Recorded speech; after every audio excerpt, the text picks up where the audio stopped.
Salut tout le monde, les amis. C'est Mozart au micro.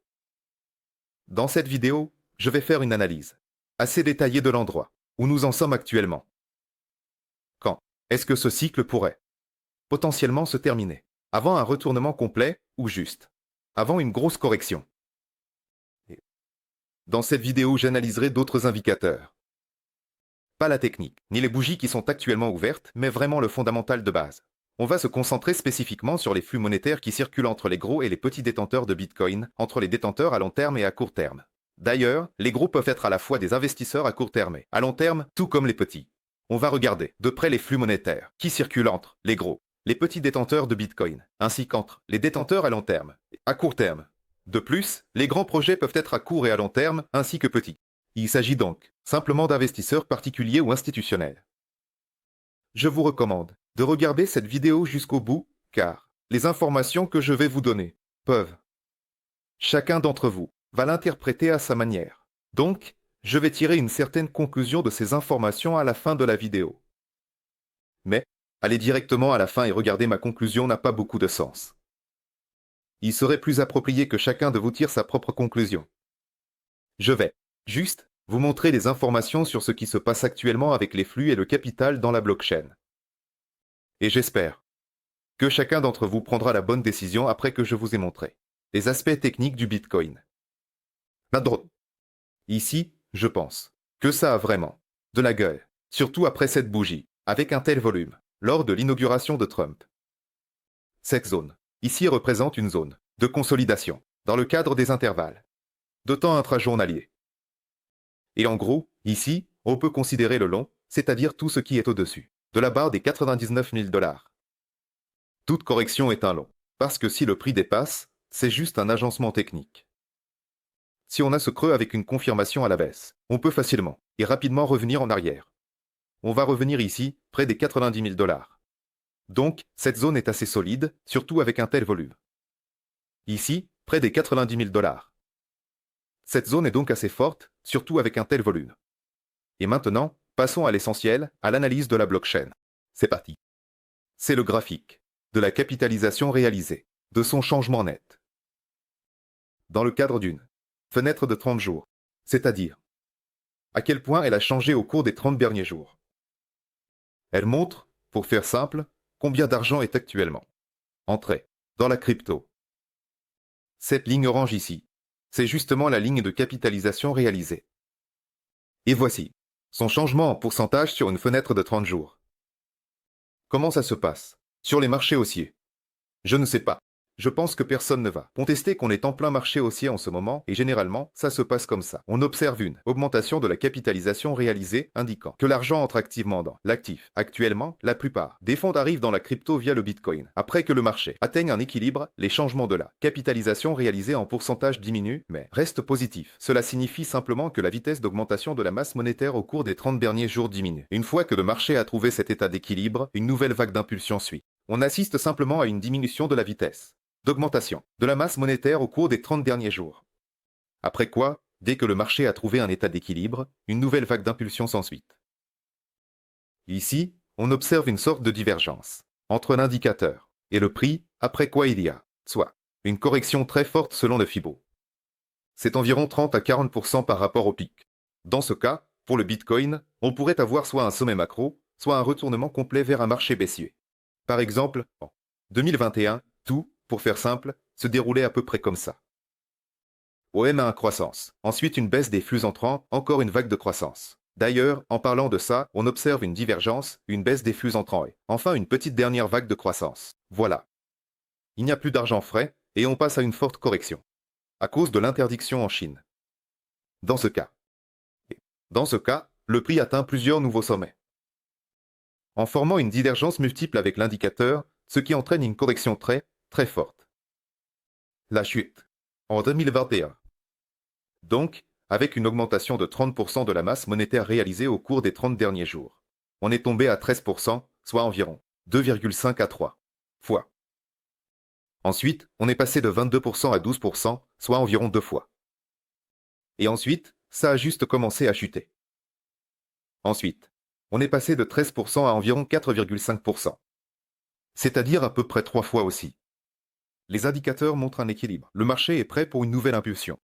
Soit trouvé, soit pratiquement trouvé, et le marché est prêt pour une nouvelle impulsion qui, en général, de mon point de vue, a déjà commencé. Soit il est déjà en cours, ou peut-être même proche de la fin, donc là-dessus, je ne peux pas vraiment deviner, mais un nouvel élan a commencé.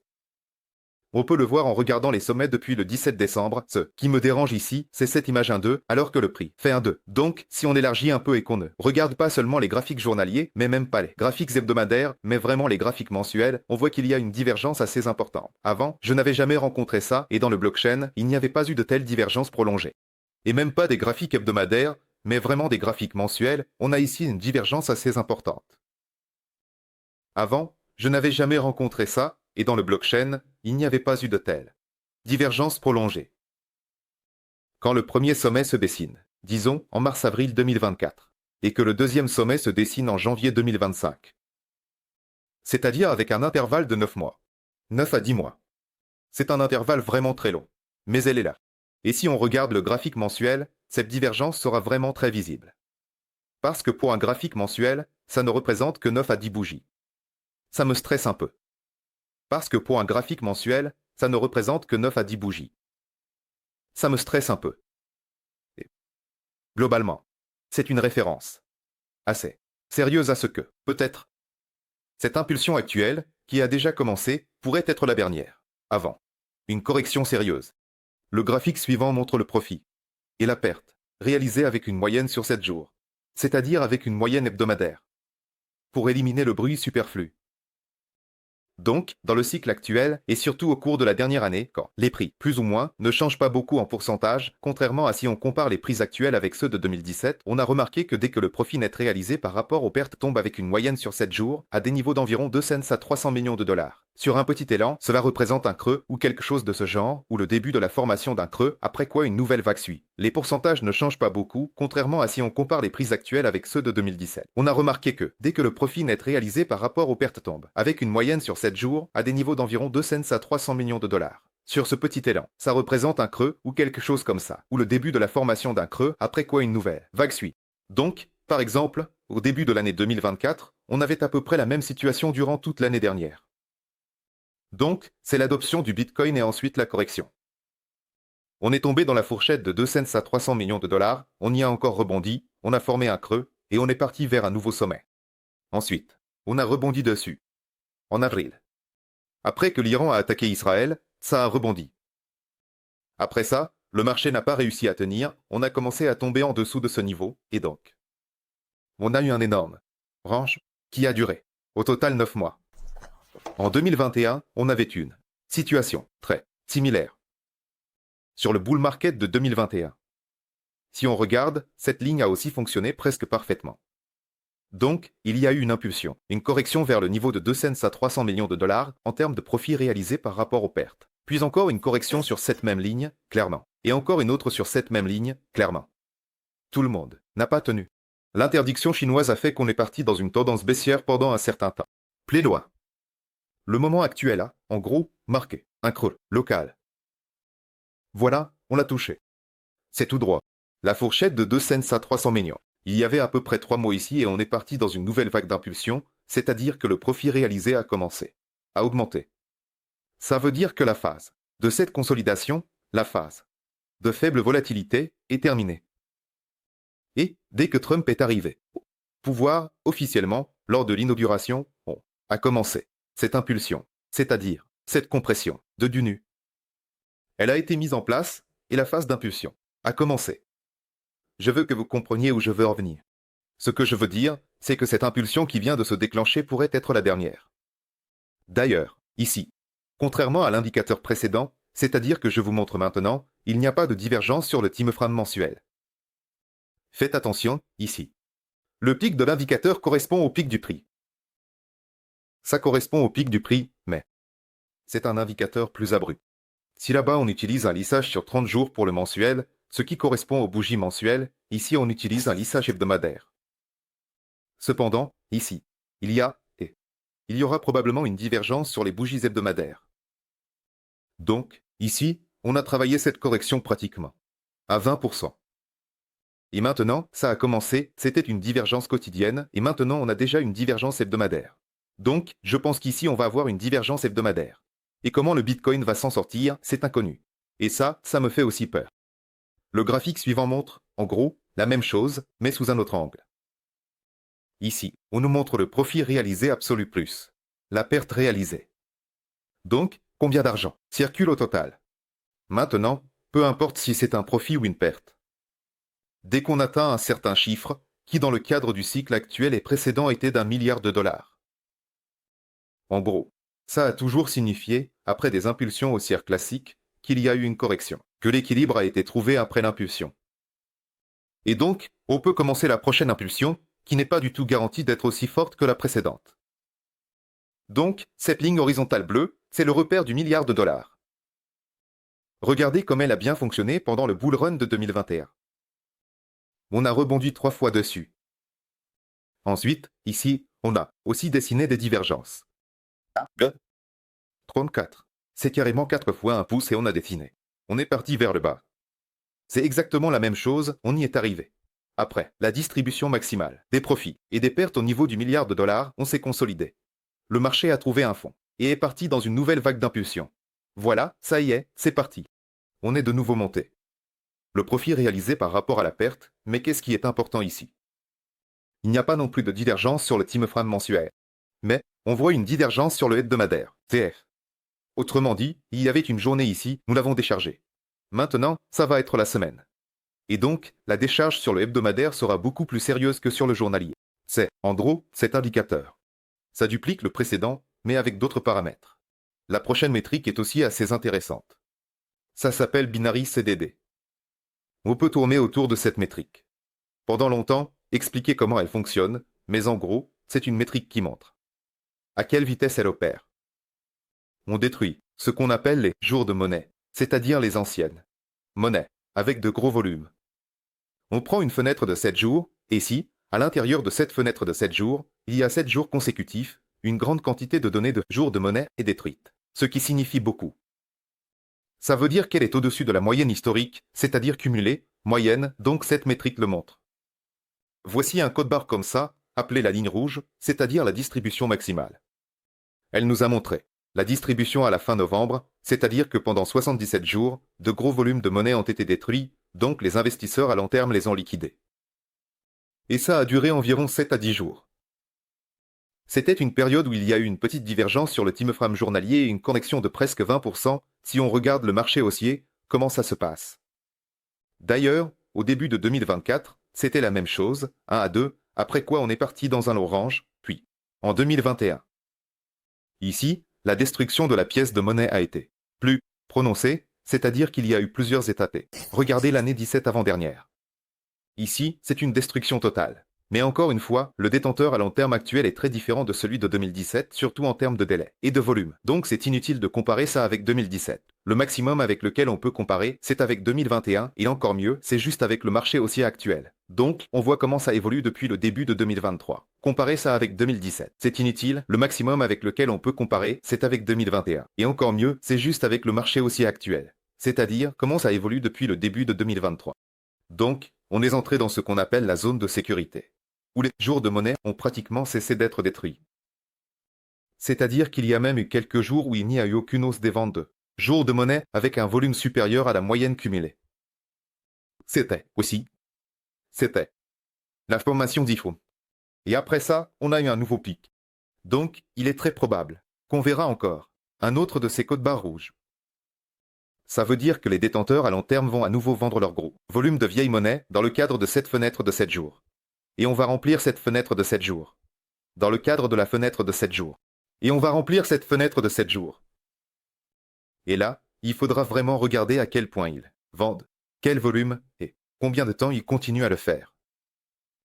C'est-à-dire, bien sûr, il faudra combiner ça avec l'analyse technique que j'ai montrée dans la vidéo précédente. Étant donné que tout ce cycle actuel est très étalé, et qu'il y a eu autant de jours de monnaie, comme par exemple au début de 2024 ou à la fin de 2024. En gros, on peut les compter sur les doigts d'une main. Il n'y en a eu que 3 épisodes. 1, 2, 3. Je ne pense pas qu'on va voir quelque chose de similaire à l'avenir. en 2021. Surtout en 2017, quand ces codes barres rouges se suivaient simplement les uns après les autres. On est peu susceptible de le voir. Donc, il faudra surveiller. Dès qu'il apparaîtra et dès qu'il sera là, il faudra essayer de clôturer les grosses positions avec ses détenteurs à long terme. C'est le même indicateur que pour le binary, mais il est juste plus aiguisé, plus net et basé. Il ne dépend pas du paramètre de s'asseoir. Et il est basé sur le nombre de monnaies que détiennent actuellement les investisseurs à long terme et simplement sur leur variation. Il ne dépend pas du paramètre de s'asseoir, et elle est basé sur le nombre de monnaies que détiennent actuellement les investisseurs à long terme. Et simplement sur leur variation. On regarde la fenêtre comme quand leur quantité totale d'offres diminue, cette ligne orange, et on observe. Dans le cadre de cette fenêtre de 7 jours, combien de jours elle baisse, donc. Regardez en bas. Regardez la partie inférieure de ce graphique. La ligne verte des frappes, la ligne verte indique que, pendant cette fenêtre de 7 jours, les détenteurs à long terme vendent ces monnaies tous les jours, soit 7 jours sur 7. La ligne rouge indique qu'ils vendent pendant 1 à 2 jours. Dans cette fenêtre de 7 jours. S'il n'y a pas une seule barre grise sur l'histogramme, ça veut dire que pendant cette fenêtre de 7 jours, ils n'ont absolument rien vendu. Ou alors ils n'ont fait que cumuler, par exemple, là, on est de nouveau tombé sur la ligne verte.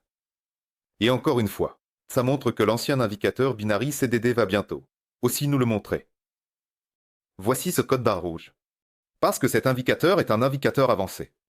Il ne prend en compte que cet indicateur ignore le volume des ventes nettes et se concentre sur les changements des détenteurs à long terme. Moins de pièces, ligne verte, plus de pièces, ligne rouge. Toujours en avance. Il y a plus ou moins de pièces, si c'est moins, il commence à se rapprocher de la ligne verte. Et s'il y en a plus, il se rapproche de la ligne rouge. L'indicateur précédent prenait aussi en compte l'ancienneté de ces pièces, ainsi que le volume total. C'est un peu comme du noir ou du blanc, pour simplifier, mais celui-ci est toujours en avance, donc ici, nous commençons déjà à toucher la ligne verte. Cela signifie que cet élan est déjà, pour ainsi dire, en plein essor. C'est un peu comme du noir ou du blanc, pour simplifier, mais celui-ci est toujours en avance, donc ici, nous commençons déjà à toucher la ligne verte. Donc, cet élan est déjà, pour ainsi dire, en plein essor. Voici celui que nous voyons. Et ce coût à 110 000 $. C'est déjà peut-être, je dirais, le milieu de ce mouvement, si ce n'est pas plus. Le graphique suivant montre ce qu'on appelle la vitesse d'interaction des traders, des investisseurs. Enfin, en gros, des participants au marché avec la bourse. Plus la vitesse d'interaction est élevée, plus cela a d'importance pour le prix. Plus la plage de prix actuelle est stable. Ou juste un niveau spécifique qui a été atteint dans ce cas par le Bitcoin. Et plus il est stable. C'est. Ici, nous avons une répartition. Spécifiquement, pour les détenteurs à court terme, comment ils interagissent avec la bourse. C'est l'histogramme, rouge clair. Pour les détenteurs à long terme, c'est cet histogramme bleu. Mais ici, ce qui est important, c'est autre chose. Pas du tout, ils ont traduit en chiffres absolus. Des bitcoins, sur la bourse ou en dehors, et en particulier la divergence. Cela signifie que le nouveau pic de prix correspond-il au volume précédent, c'est-à-dire au pic précédent, avec sa vitesse d'interaction. Et ici, ça fonctionne exactement de la même manière que dans n'importe quel indicateur classique. On peut observer la même divergence, la même convergence. Par exemple, regardez comment ça a fonctionné au début de l'année 2024. On a vu le premier pic après l'adoption du Bitcoin ETF, et le pic suivant en mars 2024, qui était inférieur au précédent selon l'indicateur. Mais chez les détenteurs à long terme, c'était exactement la même histoire. Après quoi nous sommes passés, enfin, pas nous. Et le prix est passé dans un range latéral de 9 mois, avec des creux en dessous de 50 000 $ depuis le 5 août 2024. Si on regarde le bull run de 2021, tout s'est développé exactement selon le même scénario. Sauf qu'il y avait plusieurs pics, disons 1, 2, 3. En gros, le prix a fait 1, 2, 3. La triple divergence, c'est un échec. Donc ça fonctionne. Comme un stochastique classique à un récit classique. Mais au moins ça. Ce n'est pas une conséquence du prix, mais ce sont les caractéristiques internes de l'interaction des gens avec la bourse. Donc, si le RSI est juste une conséquence du prix, ici nous voyons ce qui se passe avec de l'argent réel, avec les émotions des gens. Et maintenant, tout de suite, encore une fois, qu'est-ce qu'on voit? On observe une divergence hebdomadaire. Un nouvel élan est en route, mais on voit déjà qu'il avance et qu'il y a une petite chance qu'il soit supérieur au précédent. Et le prix a déjà fait un nouveau sommet. Elle a fait un nouveau sommet, mais pas aussi facilement que lors de son précédent sommet en novembre. Après la victoire de Trump, il y a cette divergence hebdomadaire, mais il y a aussi une divergence mensuelle entre le pic de mars-avril 2024 et le pic actuel. C'est une divergence plus globale, en fait. Les diffusions des premiers indicateurs, que je vous ai montrés avec le changement sur 30 jours. Faites Y attention. Ensuite, l'un de mes indicateurs préférés qui évalue si un actif est cher ou bon marché, dans ce cas le Bitcoin, c'est le rapport entre la demande actuelle de la cohorte principale de demande, qui est maintenant. Tout ce qui concerne les portefeuilles de moins de 100 Bitcoin, soit ceux qui détiennent moins de 100 Bitcoin, absorbent plus de 80% de la nouvelle offre par rapport à la frappe mensuelle de nouvelles pièces, soit par rapport à la production des mineurs, à l'extraction de nouveaux Bitcoin. Tout ce qui concerne les portefeuilles de moins de 100 Bitcoin, c'est-à-dire ceux qui détiennent moins de 100 Bitcoin, absorbent plus de 80% de la nouvelle offre par rapport à la frappe mensuelle de nouvelles pièces, c'est-à-dire par rapport à la production des mineurs, à l'extraction de nouveaux bitcoins, en gros. Alors voilà. Sur cette image, comment interpréter les données? Donc, si on voit un histogramme descendant, ça veut dire qu'il y a une distribution qui se produit. Les détenteurs, tous les portefeuilles de moins de 100 bitcoins, se mettent à vendre. Si une telle accumulation se produit, eux, au contraire, achètent. C'est-à-dire que les détenteurs, tous les portefeuilles de moins de 100 bitcoins, se mettent à vendre. Si une telle accumulation se produit, eux, au contraire, achètent. Donc, comment ça fonctionnait d'habitude? Sur les marchés normaux, bien sûr, on a une vente lors d'un nouvel élan, ce qui est tout à fait logique. Les gens prennent leurs bénéfices. Ensuite, il y a une correction. Les gens prennent leurs bénéfices. Ensuite, il y a une correction. Et après que l'accumulation croise la ligne bleue qui représente la vitesse à laquelle les mineurs extraient des bitcoins, si on la croise, indique que la demande dépasse la production de nouveaux bitcoins. Historiquement, sur les marchés normaux, c'était un excellent point pour un achat immédiat ou pour prendre des positions. Si on la croise, indique que la demande dépasse la production de nouveaux bitcoins. Historiquement, sur les marchés normaux, c'était un excellent point pour un achat immédiat ou pour prendre des positions. Et si donc, historiquement, sur les marchés normaux, c'était un excellent point, soit pour un achat immédiat, soit pour prendre des positions. Et si, après le dernier élan du début de 2024, cet état a duré environ dès août à octobre. Donc, en ce moment, on est dans cette phase depuis littéralement un mois. Octobre. Donc, en ce moment, on est dans cette phase depuis littéralement un mois.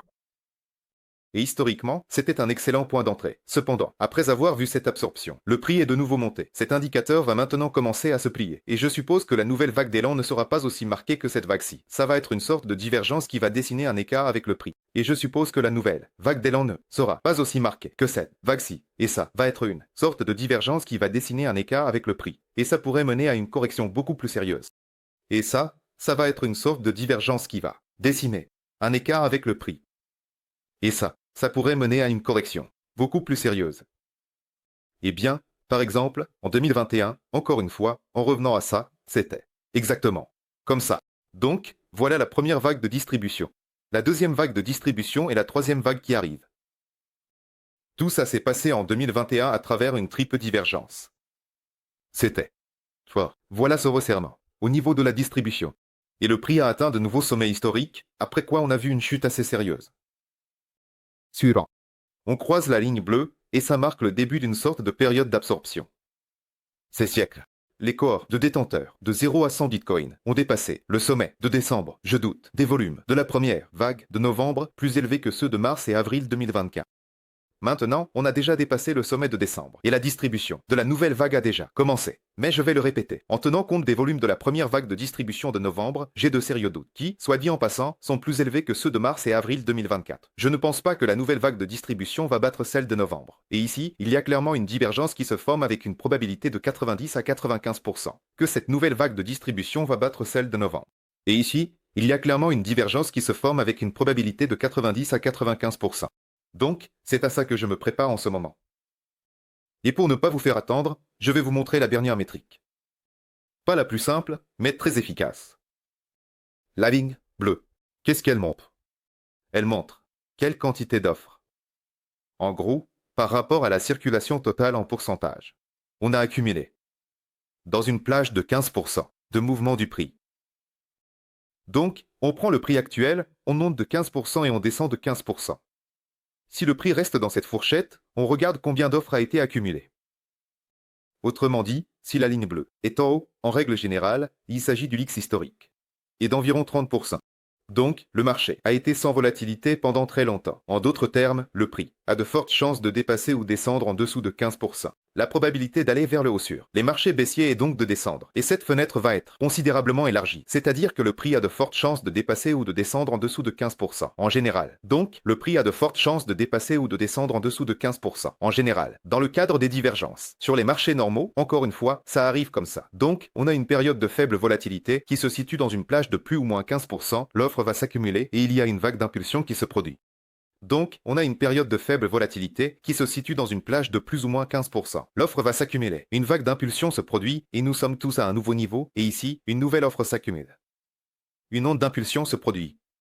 Nous sommes tous à un nouveau niveau et ici, une nouvelle offre s'accumule. Ensuite, on accumule à nouveau, mais sans dépasser le sommet précédent. Ensuite, le prix augmente, on se regroupe à nouveau et ici, une divergence se forme avec le prix. La finale, par exemple, c'était ici. Voici la première vague de hausse sur les rumeurs concernant le Bitcoin ETF et la deuxième vague de hausse suite à l'approbation réelle du Bitcoin ETF. Le prix a atteint de nouveaux sommets historiques, mais l'indicateur des nouveaux sommets n'a pas suivi. Divergence. Et on est parti dans un range de plusieurs mois, avec une correction en dessous de 50 000 $. Je suppose que ça va être la même chose maintenant. Juste en tenant compte de l'amplitude. Où en sommes-nous arrivés? Et nous sommes arrivés à l'offre de 30% dans un délai de 15 jours, après quoi nous avons chuté autant que je le pense. Ici, il y avait 3% sur la victoire de Trump jusqu'à 3%. Les plus bas historiques, d'ailleurs, en parlant de ça, on a chuté. Et sur les marchés haussiers, ça a souvent été soit la fin, soit le début de la fin. Donc, par exemple, en 2017, c'était 23%, 2 coups, en 2014, 1 à 2 coups. Et en 2021, ici, on n'est pas allé un peu plus loin. Donc, l'année 2020, d'ailleurs, c'était à cause du coronavirus. Mais c'était déjà un retournement à la hausse sur un marché baissier. Et ici, on a frappé. Ce coup, il est vraiment puissant. Cette volatilité a été vraiment bien exploitée. Et le prix a littéralement sauté hors de cette fenêtre, rendant cette plage extrêmement large. Extrêmement large. Et simplement, d'après les statistiques, après de tels intervalles, il y a généralement eh bien, une correction très forte, vraiment très forte, qui, probablement, enfin, de mon point de vue. En tenant compte de ces éléments, l'analyse pourrait ramener le prix à environ 85 000 $ par rapport au prix auquel nous allons maintenant arriver. Disons que ce sera 120 000 $, calculez combien ça représente en pourcentage. C'est-à-dire la correction. Donc en ce moment. Donc, de tout ce que j'ai montré, je peux tirer la conclusion suivante. Oui, on a commencé une nouvelle vague de croissance. D'abord, on a déjà dépassé le sommet. Tout ça se rapporte au premier point. Deuxième point. Une nouvelle vague de croissance, selon la force des indicateurs. De tout ce que je vous ai montré maintenant. Avec une très grande probabilité, ça sera en dessous de la première vague de croissance lors de la victoire de Trump. C'est-à-dire la vague de croissance de novembre. Ça veut dire qu'on va voir une divergence quelque part sur le timeframe hebdomadaire. Et quelque part déjà sur le timeframe mensuel. De telles divergences entraînent des corrections très fortes, ou bien un retournement vers un marché baissier. Je ne me fais pas d'illusions sur le fait que le Bitcoin vaudra 1 million de dollars, même pas 2 cents sous 250 000 $.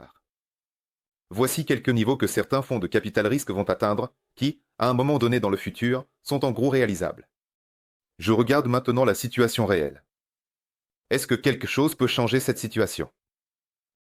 Est-ce que quelque chose peut annuler toutes ces divergences et la faiblesse évidente des indicateurs? Peut-être, si Trump dit directement qu'on commence tout de suite à constituer des réserves et qu'on commence à aspirer le marché. La formation de cette faiblesse. Peut-être, si Trump dit directement qu'on commence tout de suite à constituer des réserves et qu'on commence à aspirer le marché. Comment BlackRock fait ça et achète 1 million de Bitcoin? Eh bien, comme il l'a dit dans ses promesses de campagne. Oui, c'est tout à fait probable, mais ce n'est même pas sûr que ça aide le marché à surmonter. Au moins, le retournement vers une tendance baissière, mais on ne pourra pas éviter une forte correction. Parce que cette promesse, elle était déjà intégrée dans la croissance de novembre. Parce que Trump est sorti et a gagné. En grande partie grâce à ses promesses. Et le prix du Bitcoin, y compris, a augmenté. En espérant que Trump gagne avant sa victoire, et après sa victoire, qu'il réalise tout ça. Ces promesses, c'est-à-dire que c'est déjà en grande partie intégré dans le prix. Et la troisième conclusion, c'est qu'il faut maintenant garder un œil attentif sur ces indicateurs. CDD binaire, répartition parmi les investisseurs à long terme, formation de divergence. Quand les crevettes, les crabes et autres poissons, qu'on appelle les petits détenteurs, vont recommencer à se vendre massivement. Il va y avoir des divergences, y compris en ce qui concerne le volume et le financement sur les échanges. Et prendre la décision de sortir en même temps qu'eux. Et en premier lieu avec les investisseurs à long terme qui détiennent de gros volumes de Bitcoin. C'est ce que je vais faire dans un avenir proche. C'est ma conclusion que je tire de la situation actuelle. Je pense qu'on est en train de voir la dernière vague de hausse globale pour le Bitcoin. Eh bien, l'une des dernières. Peut-être qu'il y en aura encore deux. Comme en 2021, avec une triple divergence. Je ne peux pas deviner ça. Mais c'est évident qu'on ne va probablement pas dépasser la vague de novembre. Elle était trop forte, et la répartition était trop forte lors de cette vague de novembre. Ça me fait peur. En combinaison avec la divergence mensuelle sur de nombreux indicateurs. Je vais suivre ces graphiques et vous donner des infos à jour parce que c'est vraiment important en ce moment. Et j'espère que chacun d'entre vous peut aussi tirer ses propres conclusions de tous ces indicateurs. Que je vous ai montré maintenant, c'était plus une leçon qu'un simple aperçu. Si ce format vous plaît, mettez un pouce bleu sous cette vidéo pour que je sache que je fais ça. Et je ne perds pas mon temps à faire ça. Merci à tous, c'était Mozart au micro. J'espère qu'on va réussir à s'en sortir ensemble. Avec un retournement du marché assez réussi. Bonne journée à tous et à bientôt.